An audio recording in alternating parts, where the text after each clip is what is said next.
This is CBC Here and Now.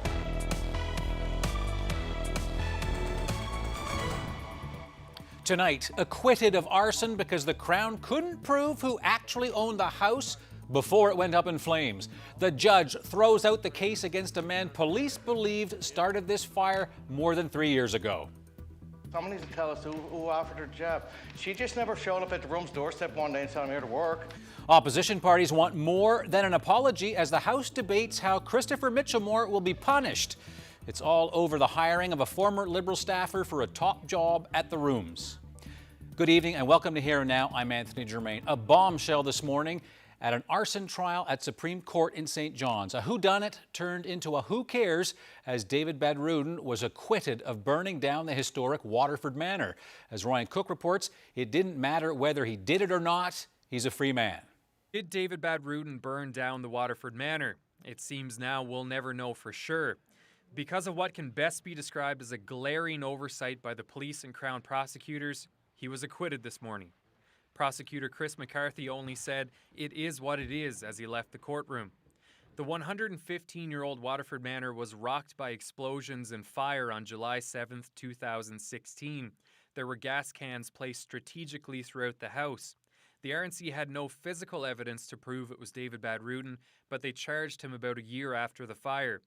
And they charged him with a very specific type of arson, the kind where you burn your own property. Problem was, it seems nobody checked to see if Badrudin actually owned the house. Lead investigator Steve Walsh did not present one piece of evidence to the jury to prove that Badrudin was the sole or even part owner. Defense lawyer Randy Piercy moved this morning to have the case thrown out. Justice Garrett Handrigan took a few minutes to ponder it and agreed. 115 years of history was torn down last fall. The house that once belonged to Edgar Bowering, then Peter Cashin, it's gone. For now, nobody will be held responsible in criminal court for the loss of this building. All that's left here now is a vacant piece of land which actually sold a couple of weeks ago. It's not clear yet what will happen with this property or if David Badrudin could ever be charged again. Ryan Cook, CBC News, St. John's. Well, is an apology enough? Today in the House, the NDP tried to strengthen the penalties for Cabinet Minister Christopher Mitchellmore. They want him removed from Cabinet and Carla Foote to get the boot from her job at the Rooms. Well, the Speaker ruled this out of order, but with a minority government, there's still a chance for the opposition to insist on stronger punishment, but it all might come down to one particular MHA. Here now's Peter Cowan is live with us again tonight on this story. So Peter, who's the key person in all this? Anthony, this is a minority government, and so let's do a little bit of math and look at how this is going to break down. I promise no really complicated numbers. But if we look first at the Liberals, they've said they want Mitchellmore to apologize. They have 19 MHAs in the House. We know the NDP wants stronger penalties, so do the PCs and Paul Lane. They also have 19 seats in the House. So whether Christopher Mitchellmore will have a bigger punishment may all come down to one man, and that is Eddie Joyce. Eddie Joyce now sits as an independent after he was found to break the rules trying to get a friend a job. He was booted out of Cabinet, lost his place in the Liberal Party, and he has continued to complain that the process was unfair. He pointed out today the double standard. He lost everything, and Mitchellmore is now only facing an apology. Now, he won't say how he'll vote when the opposition brings forward more amendments, but he insists he won't use this as an opportunity for revenge. I'm not the type of person, because I went through it, I want to see someone else go through it. I don't think it's right. I think there should be a better way to handle this kind of stuff. So I don't take no pride, I don't take no solace that, I can give it to this guy or give it to the Premier. I think that in the case, and I use me for example, I use me for a prime example, just so the hypocrisy of the Premier of the province. There's a complaint made against me April 25th. It was brought in the House of Assembly April 25th. That day before there's ever a complaint, 2 months later I received the complaint. I was out of Cabinet and I left caucus. Here's just been on go for a year. Same person, right or wrong. I'm not saying he should or shouldn't. Still in Cabinet, still in caucus. Now, interestingly, the other option that could happen here when the opposition brings more amendments is they actually work out a deal with the government. That's what we saw with Jerry Byrne when he made comments and had to apologize. And today the Premier did leave the door open that he might be willing to agree to something more than just an apology. We'll just let the debate unfold and we'll respond to whatever amendments are there, and speakers will have their say. So it'd be a bit premature, I think, right now for me to be able to respond on what it is that the final outcome will be. One thing that we have not heard in this debate is from Christopher Mitchell-Moore himself. He hasn't spoken to reporters, he hasn't spoken to this amendment or to the original motion in the House of Assembly, and the Premier insists today that Mitchell-Moore will face reporters' questions, but maybe not until after the House makes its decision. Anthony? All right, Peter. It's Peter Cowan live in our newsroom, and we'll see, of course, if that apology from Mr. Mitchell-Moore comes tomorrow. Now, as this Mitchell-Moore-Carla Foote controversy drags on, there's anticipation for that impending apology. But the crux of this political affair, the big question is, who hired Carla Foote? Was it Mitchell-Moore or the Premier? Inside this document on page 8 of the Citizen Representatives Report is a key passage.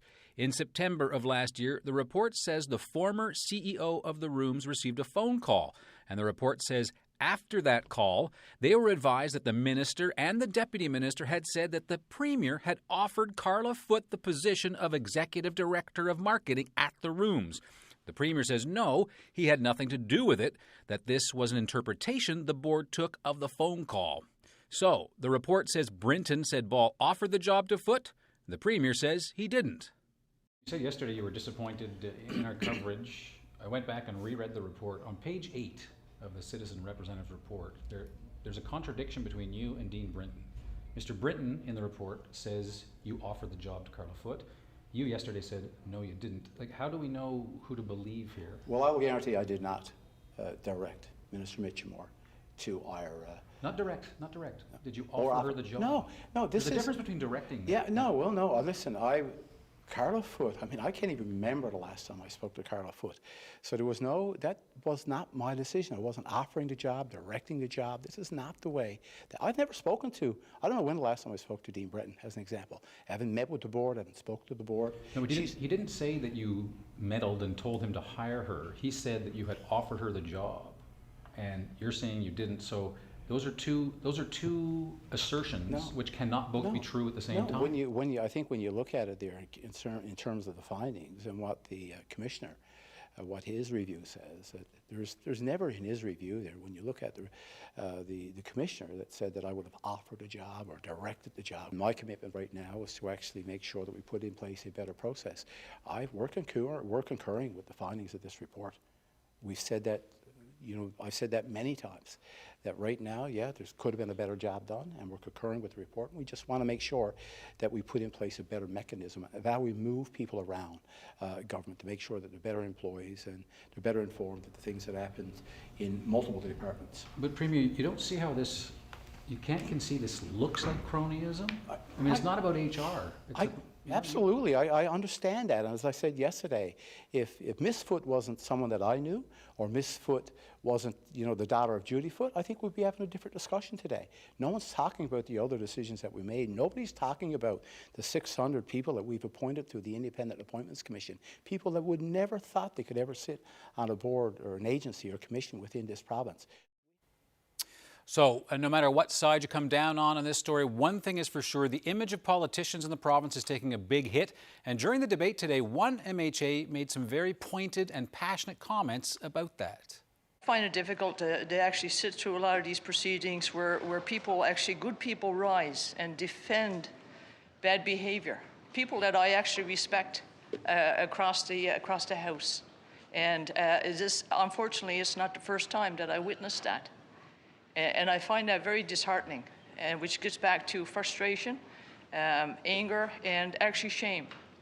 Because the actions of this House affects all of us, whether we're innocent of wrongdoing or whether we're actually guilty, I don't know if I'm allowed to use that word, of wrongdoing.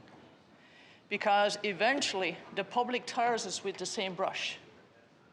And as my fellow colleague pointed out, we're here to represent the people. We're here to try and better the people of Newfoundland and Labrador, the living conditions, the life that we want for our fellow Newfoundlander and Labradorians. The proper process for hiring was not followed, and whatever can be strung together from this report to try and fabricate acceptable excuses is wrong. And I'm just somebody from the North Coast of Labrador. I actually was very, very pleased, and I felt honored to get elected. And to stand here and look at the behaviors here, they're shameful, shameful, shameful. You know, and I'm going to say right here, right now, I'm not going to be a part of it. I will not be shamed. I will not be shamed by the behavior of this House. On to other news now. It recently cost the town of Paradise more than $1.5 million to repair a broken sewage lift station, and now taxpayers are on the hook for about another $500,000. And the town reached a deal to buy a property which had been covered in the sewage and also cover the family's moving costs as well as the rent. Here now, Cease Hare has that story. When the flow of waste from thousands of homes ground to a halt at this lift station, pump trucks were brought in at a cost of $50,000 a day at one point to keep things moving. Jim Clark and his family next door were covered one night when they went outside to investigate a loud noise and saw a geyser of waste. We saw all the sewage spewing up in the air, and I took a video with that. Then I said, we got to get in on it. It's actually coming over and hitting us. So then, of course, we got in the house and everyone took turns jumping in the shower. And it was a nasty feeling. It was horrible. Clark says his life next to the lift station over the last 15 years has been hell. Sewage on his lawn, sewage coming up through pipes in his house every year or two, common. Sewage would come up through the toilet and out into the laundry room and bathroom and into the hallway. And at one point, it even came out into the rec room. So many claims that eventually he couldn't get insurance and was placed on the town's insurance. He says he didn't know what he was getting into when he bought the place in 2004. We didn't even know it was a sewage lift station when we bought it. We were told it was a water treatment plant. It's all behind him now because the town announced last night that it's buying his property for $430,000, a fair price, he says, for 3 oversized lots. It was just a fantastic feeling. I mean, it was just a relief, and we just kind of felt like our bodies were just limp, you know, that finally, after 15 years of this. You know, it was about doing the right thing. You know, the gentleman came to us. I met with him shortly after the incident happened. Clark says he's moving into a new home in Paradise in January. And so ends the cesspool saga for Jim Clark, and the town of Paradise will benefit from this too. They now own this huge piece of land next to the lift station, lots of room for improvements in the future. Cease Hare, CBC News, Paradise.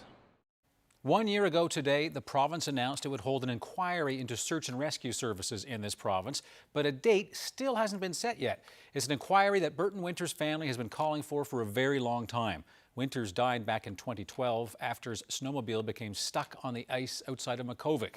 Here now's Jacob Barker with that story. I think we're getting closer. Closer to a day the family of Burton Winters has been waiting for, been asking for. Their lawyer, Tommy Williams, has recently been in talks with the provincial government about what an inquiry might look like. Williams hopes the family can have some input before the terms of reference are finalized. The family has to get credit that they've focused the attention of the province on issues pertaining to search and rescue. So it'll be, you know, more than just about Burton's situation, but we have requested that, you know, his circumstances, the circumstances surrounding his loss, be looked into as at least one portion of the inquiry, and my understanding is that that will be the case. It was 2 days before search and rescue aircraft were sent to look for 14-year-old Burton Winters. They found his frozen body on the 3rd day on the ice outside Makovic.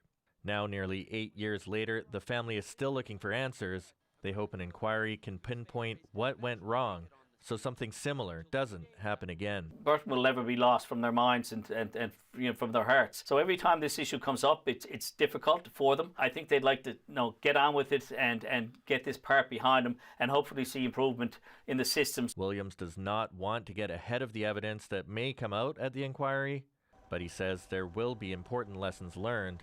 But I think people are going to learn a lot about the search and rescue system and how it works and the interaction as between the provincial jurisdiction and the federal jurisdiction, and there's always room for improvement. And I think the Burton Winters case is a clear example of how, you know, lines and communications can be crossed. With the Muskrat Falls inquiry about to wrap up and work started onto an inquiry into Innu children in care, Justice Minister Andrew Parsons says he can't commit to a date for the search and rescue inquiry, but says he would like for it to happen in 2020. Search and rescue is important today, it's going to be important tomorrow, and it's going to be important years and years from now, so we want to be able to get this right. And while Parsons says that the inquiry won't solely focus on the tragedy of Burton Winters, he does say that what happened to him was no doubt the catalyst. Jacob Barker, CBC News, Happy Valley Goose Bay. A company that ran data processing centers in Labrador has gone bankrupt. Great North Data ran Bitcoin mining operations and did artificial intelligence work at its facilities in Labrador City as well as in Happy Valley Goose Bay. According to bankruptcy filings, the company owes more than $13 million, but it only has $4.5 million in assets. Federal and provincial funding agencies are on the list of creditors. ACOA is owed more than $280,000, and the province's Business Investment Corporation is a secured creditor, and it's on the hook for another $313,000. The provincial government announced changes today in how it's going to regulate dealing pot. Standalone stores are going to see a little more green in their pockets as the NLC changes the rates that it charges. The province also says it won't allow the sale of cannabis vaping products. Here's Health Minister John Haggie explaining the decision.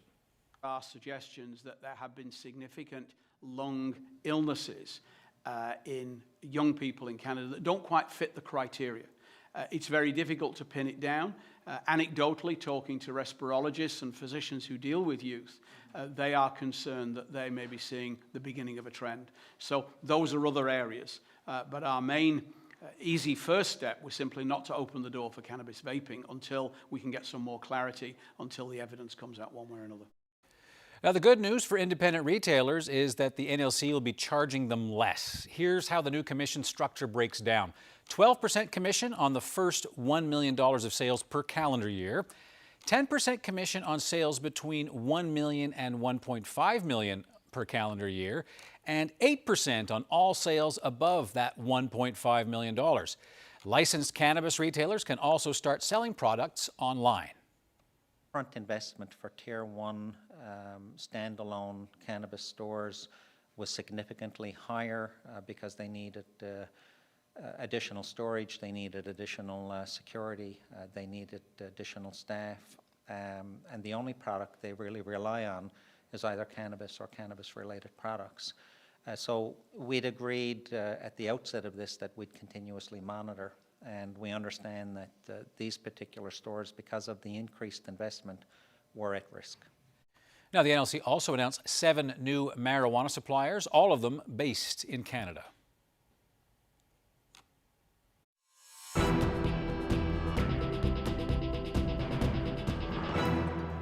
Breaking news to report: a death of an inmate at Her Majesty's Penitentiary early last month has officially been ruled a homicide. 33-year-old Joseph Henoch died in custody. He was awaiting a trial for murder. He died after an altercation involving prison guards. The RNC confirmed moments ago that it is now investigating his death as a homicide. You can get more details and the latest developments on this story at our website, cbc.ca/NL. Well, Music NL is scaling back its annual award show. The province's Music Trade Association held a news event this morning to announce this year's nominees. Of course, the event started with some tunes. Organizers went through the short list for all 28 categories, including the new one in the Indigenous Artist or Group of the Year category. The award show is going to be held on January 28th at the LSPU Hall. That's a much smaller venue than in previous years. The nonprofit organization has been struggling financially and in the past has said it would be scaling back operations and its events to try to get out of debt. I guess I haven't dealt with it in a way, and now it's all starting to, yeah. If you had never have fought for us, for people like you, then we wouldn't be here. So thanks to you, man. Stand up and try to have a voice to try to stop this from happening. No one should be bought, ever. Here we are.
Welcome back. Well, Caroline, I got up to go to work this morning. I went outside. I would put on my big coat, and I went, I don't need this. It was like spring out there. It was like double 10 digits. degrees.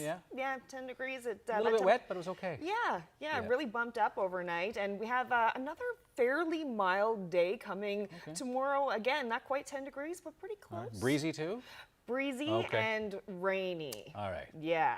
But let's get started with a couple of warnings that we have in place. Cartwright area still has that snowfall warning in place, 10 to 20 centimeters a total of snow. Should end around midnight tonight. And we also have this freezing drizzle advisory in place for the Nain area for this evening into tomorrow. So this is the snow affecting southeastern Labrador tonight. Also looking at a few flurries there on the west coast, mostly cloudy for the east and for central overnight tonight. So these are your overnight lows, 2 degrees in St. John's. You can see the wind is pretty strong, but it will dip down in the overnight hours and then pick up again tomorrow. So looking at mainly cloudy skies, -4 is the overnight low for the Grand Falls, Windsor area, 2 to 4 centimeters for the west coast tonight and up along into St. Anthony. Cartwright looking at that 5 centimeters more of snow tonight, and then it should start to clear away. -15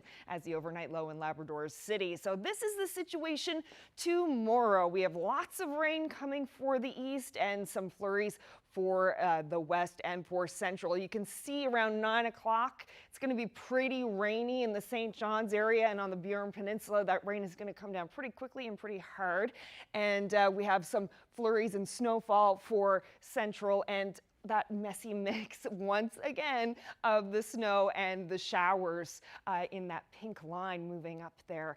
And then later on in the evening, we have heavier snow for southeastern Labrador. So about 10 to 20 millimeters of rain for the Avalon Peninsula tomorrow. Winds getting up to 70 kilometers an hour. So it's going to be pretty windy, 9 degrees as the high tomorrow. So still fairly mild. A little bit less rainfall in the Marystown area. And as you get inland, more of a snowfall on the higher terrain, looking at some ice pellets possible for the Gander area. It'll be rainy along the coast, and then as you move inland, the snow will start to fall more. So not a huge amount for the west coast, 2 to 4 centimeters in the forecast for the Corner Brook area and up along the northern peninsula, Port au Choix, St. Anthony looking at the same amounts, and the winds there pretty light tomorrow. And for Labrador, flurries right across the board, and just look how light those winds are. Variable winds, 15 kilometers an hour, so it should be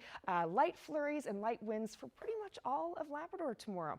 And that's your forecast. I'll get into the long range a bit later. Anthony?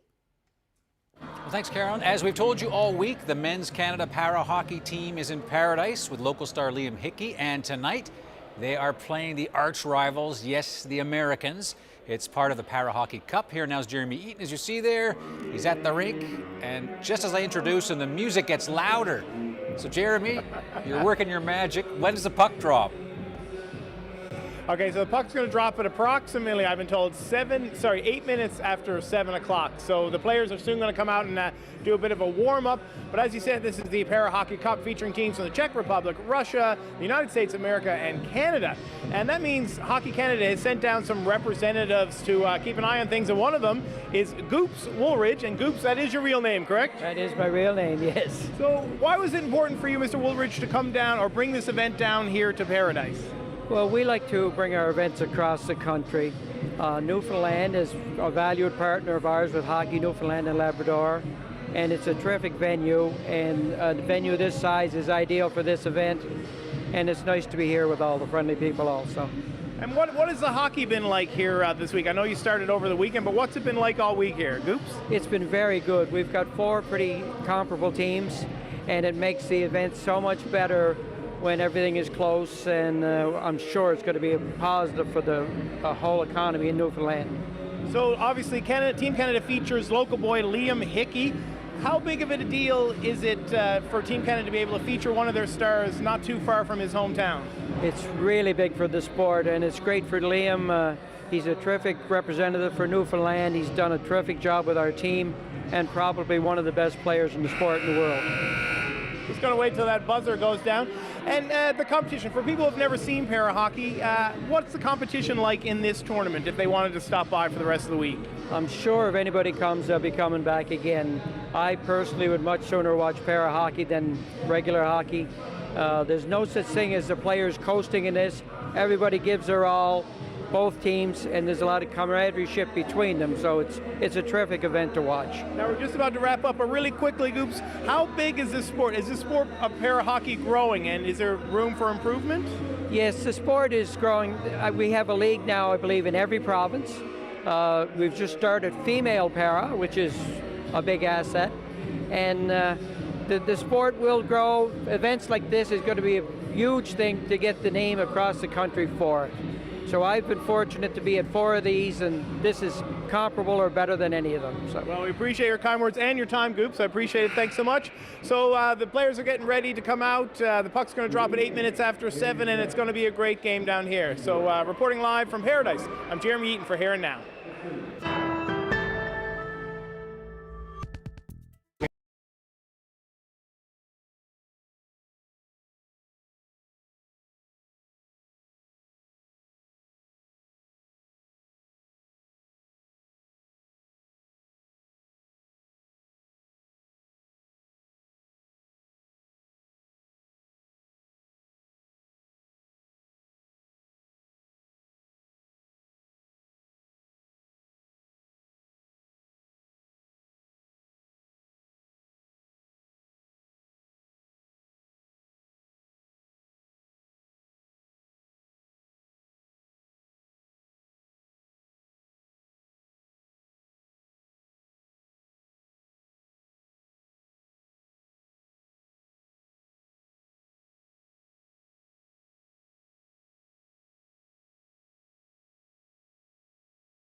Welcome back to Here Now. Well, tonight we're talking about working in the sex trade, and we're going to do it in a unique, even a little bit risky way. Earlier this year, the CBC invited singer-songwriter Amelia Curran to lead a conversation among a group of sex trade survivors, and then we challenged her to write a song about that experience. So the women spoke very frankly and openly and honestly about the complexities of their lives and their experiences, real experiences in the sex trade. And then Curran took 6 months to write a song. And we put this together in a documentary based around those conversations and how Amelia's song led into this. And a warning for you, given the topic, some of the discussions you're about to see are graphic.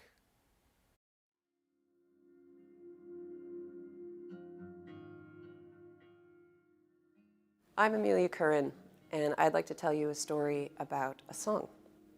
It started as a conversation. It was a conversation with a group of women. There were no faces and no names. But now coming out of the industry, I find it very difficult. Ridiculously traumatic event happened. That's not where I wanted to be. But then once you're out, what do you do with all of that? These women have lived a life. I had to write a song based on this conversation, and it wasn't easy. These women used to be involved in the sex trade, and what ended up happening was a lot more than just a folk song. Try and find the parts of my story that inspire hope and pull the positives out so that I'm not overwhelmed by the negative and overwhelmed by the trauma and overwhelmed by the pain. Otherwise, I'm just going to be sick the rest of my life. I guess I haven't dealt with it in a way, and like now it's all starting to. Yeah. If everything turns to shit tomorrow and nothing goes anywhere, my dream has been accomplished because we're all here in the room. If you had never have fought for us, for people like you, then we wouldn't be here. So, thanks to you, man. I love these guys. Stand up and try to like have a voice to try to stop this from happening. No one should be bought, ever. Here we are.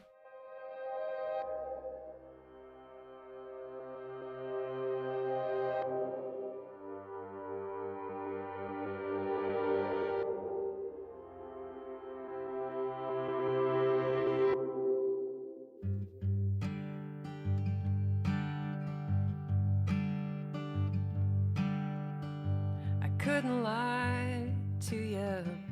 I could have tried, but I wanna live above the undertow.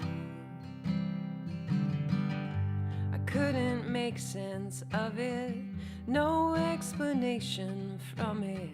How is she the victim and the criminal? I may be saying things that shouldn't need saying. Maybe saying things that shouldn't need is a strong sign.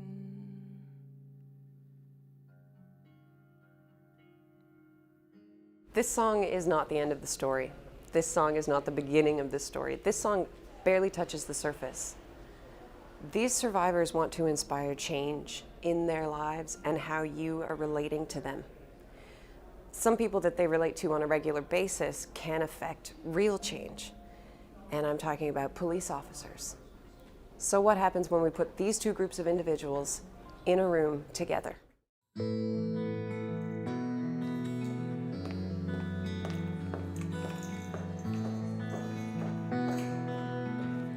Okay, so what we're going to do, let's start off with this right up in front of our eyes.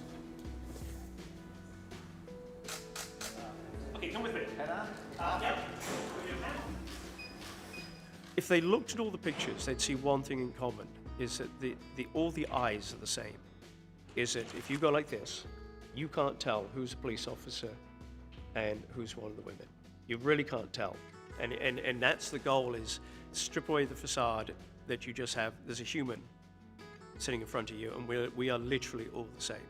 It'd be great if it enabled people to break assumptions on both sides.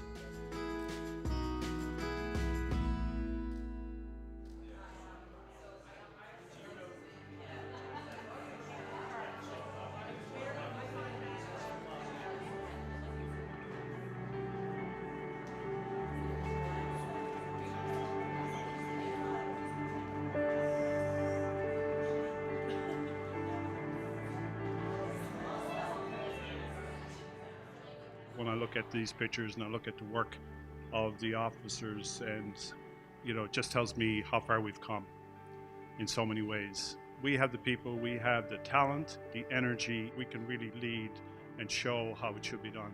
I'm honored to be here. I'm privileged to be here tonight. Thank you so much for inviting us into your world. Jesus Christ, I'm drinking a beer in the same room as the chief of police and I don't have handcuffs on?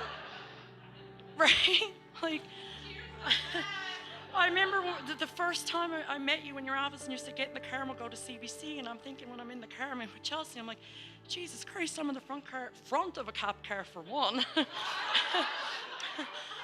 The second, there was a cop in the back, Chelsea, which was different, and the chief of police was driving me around, and I was like, I really want to take a selfie of this, but half of my friends would think it was cool and the other half wouldn't be my friends anymore. So I was like... And I don't know about a sense of immunity. What doesn't kill you leaves you wounded and lucky. I may be saying things that shouldn't need saying. How long did it take? February, March, April, May, June. 6 months. It took 6 months because I wrote like 50 songs because I couldn't get it right. And I don't know if I got it right. I don't know. I could torture myself with this for years to come, and I probably will. And I'm probably going to write more songs because of that. But the thing is, it's really hard to speak for somebody else. And this isn't a pair of shoes I can put myself in. Not really. I mean, I can. I know what it's like to be used and misunderstood and victimized and then blamed, and then I know what that's like. I'm a woman. I know what that's like. But only to a point. I don't really know what it's like. The wow moment for me came after I'd written the song, when we had breakfast. And I was in the room, and I didn't know who was who. I didn't know who was a cop. I didn't know who worked at Thrive. I didn't know who was or had been a sex worker. And it didn't matter, was the point. It doesn't matter who's who in that room. We were all in the room, and we all had this great thing in common. And that, to me, was the wow moment. And that's the moment that I want to take this project to, where we're in a bigger room with a lot more people, and you don't know who's who, and it doesn't matter. And that's what I hope happens. Thank you for encouraging me.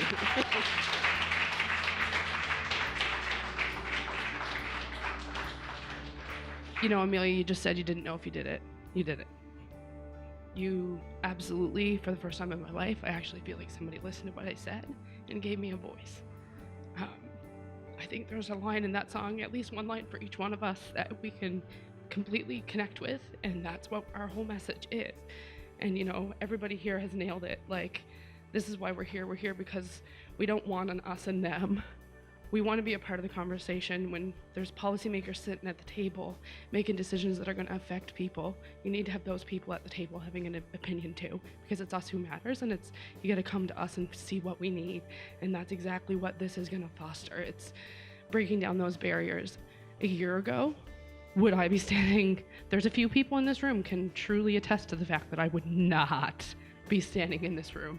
I would not have just been cuddled into Chelsea, getting some consultation, you know, during that song at all. But through many things and through relationships and all this work that Mel has done, you know, for a long time it's been Mel has been the only voice, but she's now not the only voice. She has a room full of people. Whichever side of the fence you sit on, wherever you sit, we're all a part of the same team that's fighting. So I just want to say thank you for everybody that's showing up and that have done all the work to make this happen, because it's huge and it's life-changing. And that photo of me down there represents a lot. And I know I had a hard time looking at it, and I had a hard time coming in here tonight, but it means a lot more than just a photo. It's everything, all this work that we've all done. So I just want to say thank you to everybody for the opportunity, and just thanks for listening to us. And Amelia, thanks for giving us that voice.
Welcome back to Here and Now. The teams were on the ice while we weren't going live. Both the teams came out and practiced, and as videographer Teddy Dillon and I were talking, it's a heck of a lot faster than it looks like on TV. But I'm joined by two people who know that a lot better than me and Teddy, and that's Liam Hickey's parents.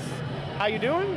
I'm good, thank you. And yourself? Good, thank you. Sorry, I forgot to introduce you. This is Todd and this is Michelle Hickey, Liam's parents, obviously. Wait for the buzzer.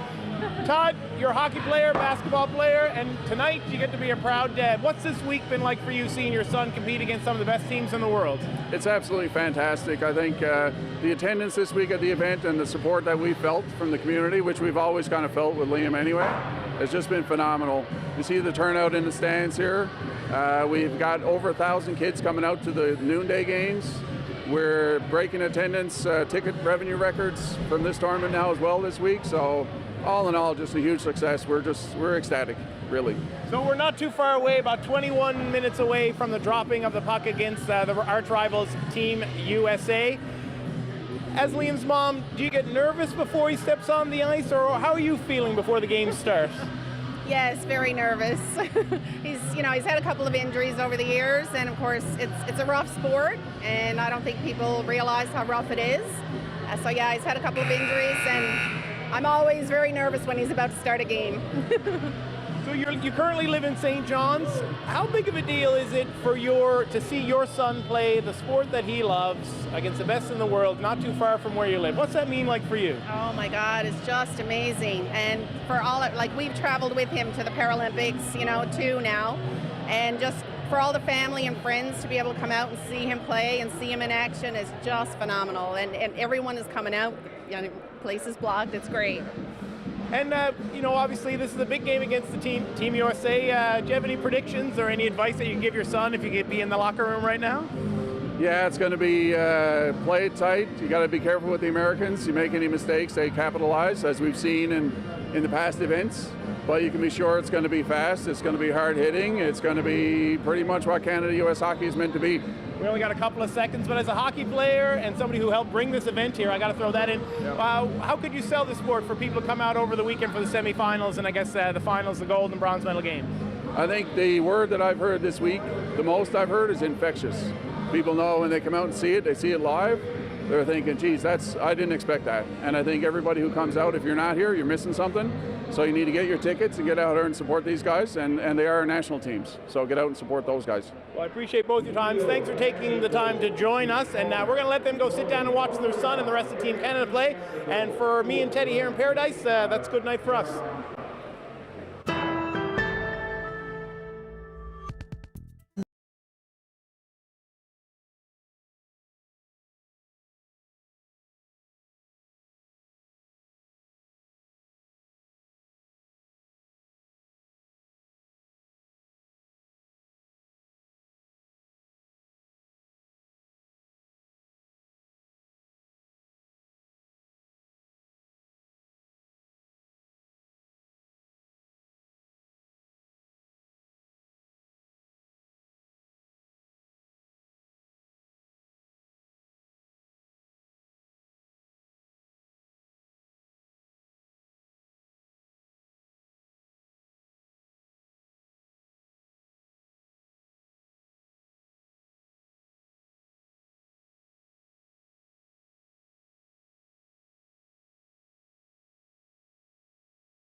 Welcome back. Talked earlier about the mildness of the early morning, and now we're going to look ahead a bit to the future. Yeah, have a little look into the weekend. It is Wednesday. It's Wednesday. Yeah. So tomorrow is Thursday, Yeah. so we're very close to the weekend. So we'll have a look at that. But we're going to start with a look for tomorrow, which is Thursday. 10 to 20 millimeters of rain for the St. John's area, 9 degrees as the high. That rain should start to clear off in the afternoon. For central areas, 10 centimeters of snow as you get inland, but it's going to be wet around the coast. 5 millimeters of rain for the Harbour Breton area, and 2 to 4 centimeters for the west coast. As we get into Labrador, it's going to be a very calm day with light winds and light flurries throughout the day there. So looking ahead now to Friday, we have those flurries continuing on the west coast. A chance of a scattered flurry there along the south coast as well, and as well for Labrador. So St. John's, Marystown could see a few flurries on Friday, mostly sun and cloud for central areas, and flurries ongoing for the west coast, and as well for Labrador, -10 as the high on Friday. So as we get into Saturday now, another system is coming through. It's looking very similar to other systems we've seen this week, but tracking more east. So it looks like the Avalon might see more of that messy mix of snow and rain, and more flurries and snowfall for the island and for Labrador for Saturday. And that continuing there on Sunday, looking at 6 degrees though for the St. John's area. So it's really going to be difficult to tell right now whether it's going to be rain or snow because of those temperatures. Sunday flurries, and then cloud coming in on Monday. For central for the rest of the week, looking at a chance of flurries for Sunday. Monday clearing off, 1 degree as the high there. For the west coast, looking at flurries over the weekend, and then that mix of snow and rain for Monday. Moving up to Labrador, clearing off nicely for Sunday and Monday. Cool temperatures in the east, and for the west, looking at a nice Sunday, -12 as the high there, and then some more flurries moving in on Monday. And that's your forecast.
Welcome back. Should mention I'm not going to be here tomorrow night. I am the MC at the Festival of Trees, which is a great fundraiser, a cancer fundraiser.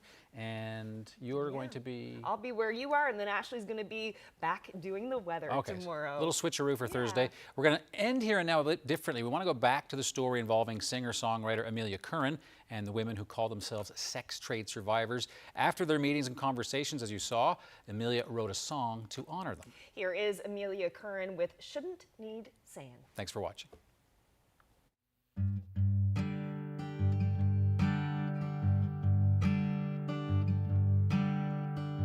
I couldn't lie to you. I could have tried, but I want to live above the undertow. I couldn't make sense of it, no explanation from it. How is she the victim and the criminal?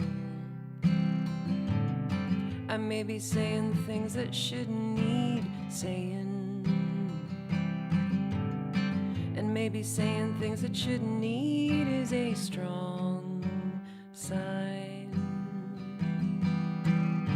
I may be tired of an incongruity, a power balances on opportunity. I may be saying things that shouldn't need saying. And I don't know about a sense of immunity. What doesn't kill you leaves you wounded and lucky. I may be saying things that shouldn't need saying.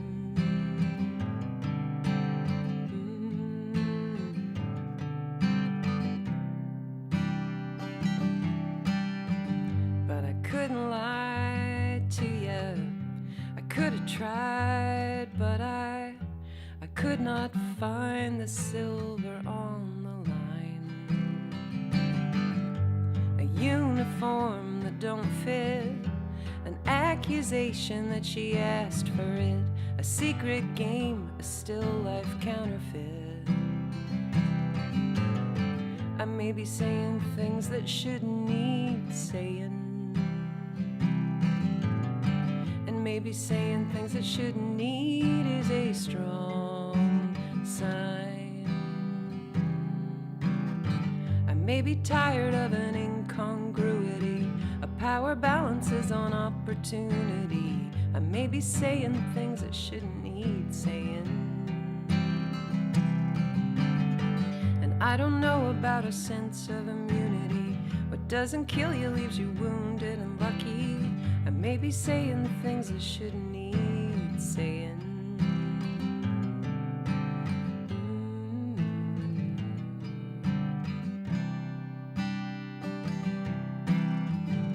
I wish I could lie to you. I could have tried, but I'm only saying things that shouldn't need saying.